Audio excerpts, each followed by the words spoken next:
Balanced diets. Now, the importance of an actual balanced, well-rounded diet that isn't too extreme one to the other. There's so many things in social media at the moment about carnivore being the best thing for you. And what is carnivore? Carnivore is pretty much just pure saturated fat. I've just done a carnivore diet for the past 30 days, and I'll be honest, yeah, you lose a bunch of weight. Yes, your energy levels are like very like normal, but at the end of the day, like I actually got more spotty because of it. I was, because you're just eating just saturated fat the whole time. Like, and at the end of the 30 days, I just felt like crap. I hadn't pooped in like 7 days. Oh, wow. It's fucking awful. Like, it's, well, I don't know, these, and as a nutritionist, there's loads of nutritionists, and if you actually look at studies, some of the sickest people in the world are hardcore carnivores and hardcore vegans, and that's because they've taken it to the extreme in one way or the other. And so, having a well-rounded, balanced diet is going to be ultimately the best thing for you. Having a whole food diet versus a processed food diet is a whole different argument. But then having both and creating a nice balance, like a lot of people will promote like an 80-20. That's what I'm quite keen on, where like 80% of your diet coming from those whole foods, and then 20% are coming from processed foods. So you get the balance, you don't have to miss out on anything. Like, obviously we live in a world where completely cutting out processed foods is not realistic for the majority of the population. So I know like there's a lot trending at the moment of like complete whole food diets, but at the end of the day, unless you can see yourself holding that up for over 10 years, that is not the diet for you. And I know personally that would not work for me.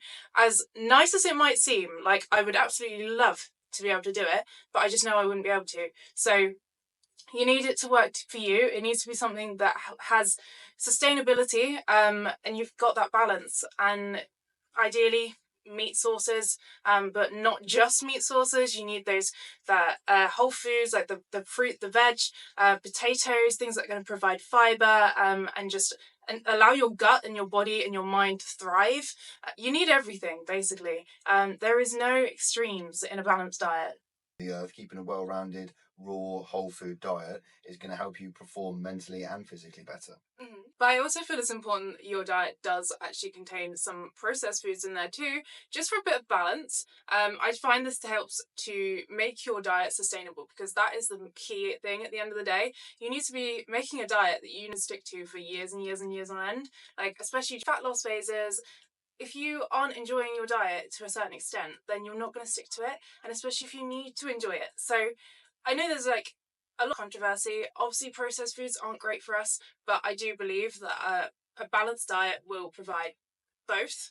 With that being said, the majority should be coming from the whole foods. So you want to be looking at like really high foods. So those are all your vegetables, things like potatoes, amazing. Anything that's going to be providing a lot of fiber. So whole grains, legumes, like vegetables like broccoli, anything you can get in and you enjoy to a certain extent, that is going to feed your gut bacteria. It's going to help to keep you in homeostasis and just, yeah. I don't know round that sentence up. How do I round that sentence up? Yeah, legumes, potatoes, all those wonderful things. You creating that, like you say, good for the gut good for the microbiome, good for your gut bacteria, and like you say, long-lasting beneficial change. Like, it's got to be something you've got to stick to for the rest of your life. And that's the thing. A lot of people actually misconstrue with the word diet is it you consume on a daily basis. That's literally the definition of a diet. And people think, oh, I'm going to go on a diet, and it's just like, no, you need to have something, like you say, sustainable, long lasting, something that's going to serve you during a fat loss phase, a muscle gain phase, something that's going to serve you for the rest of your life, something you enjoy, something that's sustainable, something that's actually going to help you achieve the body that you want and the mental state that you want and the performance that you want. And obviously each individual person is going to have an each individual goal. So, like powerlifting, for example, you have to eat carbohydrates to fuel your powerlifting sessions. Whereas someone who is, more runner or more of a swimmer and stuff, they don't necessarily have to focus that much on carbohydrates because their performance isn't maximally, all trying to push as hard as you physically can. It's true. Yeah, no, there are a lot of studies behind that. Like, as you do more endurance work, maybe you don't need so many carbs, and our bodies will run better when we are using fat as a source, because we've got more fat on our bodies than we've got carbs in our muscles. So if you are going for like long distance stuff, things like a slightly not low carb diet, but something that's slightly lower in carbs, and just making sure you're prioritizing your protein and your fats, then you can actually get better sessions in from doing so. Mindful eating. So what would be the difference for you between mindful eating and then like, okay, so taking for example performance. So someone like Tommy, for example, I've had lengthy conversations with about performance goals and his performance eating. He eats like quite a lot of chocolate and high carbohydrate, high sugar stuff to fuel his performance. Rather than I see you, for example, you focus a lot more on your micronutrients in terms of your vegetables and your protein, and like you put pineapple on your beef, which is just something that blows my mind. Right, so you put pineapple on beef and stuff. I know that a little bit of taste, but also there's loads of micronutrients in pineapple. Today you cashews and rice. Yeah. Right. So be through why you do those pairings of food. So the key thing is getting as much variety as possible. So it's all well and good having whole foods in your diet, but if you're only having a small few of those foods, there's only a certain amount of nutrients that you can actually get. So something I like to do is every time you go for a food shop is just pick up something different that you didn't have the week before or like you haven't had for a while, and just keep rotating your foods, because not only is this amazing for our gut, like our bacteria in our gut actually thrives from having all the different nutrients that come from different foods. So like you could literally have a different color pepper and your gut bacteria will go mad for it because it's slightly different. So if you got normally have red peppers, you just had yellow peppers one week, then that is enough. So having that is great for that, but also all the different colors, fruit and veg, are going to be providing loads of different like kinds of nutrients as well. So you're getting vitamins and minerals, and you can just make sure that you're not going to be deficient of anything. So yeah, some weeks I have pineapple on my beef, some weeks I have it with cashew nuts. But I know that I'm going to be getting the bromine from the pineapple, the magnesium from the cashew nuts, and overall that is how you're creating a balanced diet that's going to serve you for all those purposes.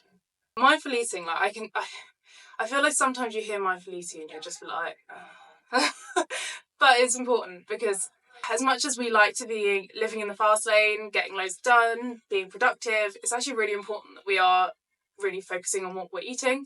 You're chewing your food enough. Like I think you're meant to chew every mouthful at least 20 times to actually start the breakdown process and make it easier for you to digest it. So slowing down and making sure that you're doing that, taking in the taste, taking in the smell, taking in whether it's hot or cold, just really tuning in to what you're eating and focusing on that.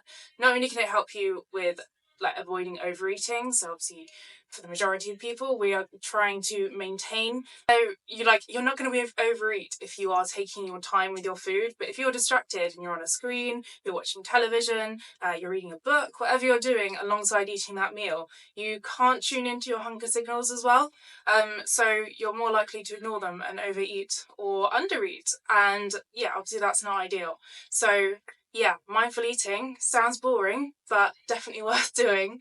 Make sure you're focusing on your meals, and yeah, just tune in to those meals, like I said. Yeah.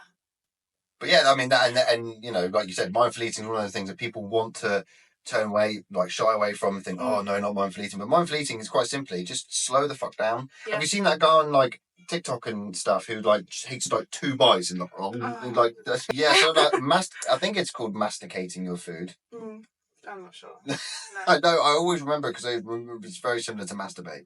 I'm pretty sure it's either emasticate or masticate your food. Basically, chew your fucking food. Chew your Right, food. chew your food at least 20 times, which is the minimum I think it's regulation. 20 to 30 times Yeah. for most foods. Yeah, If 20. it's soft, it's okay. Yeah, it's a bit different. Obviously, you can't chew soup, right? So don't come after us for that. But yeah, 20 is the minimum recommended amount of times you should chew by the World Health Organization, is what they recommend. So things like that.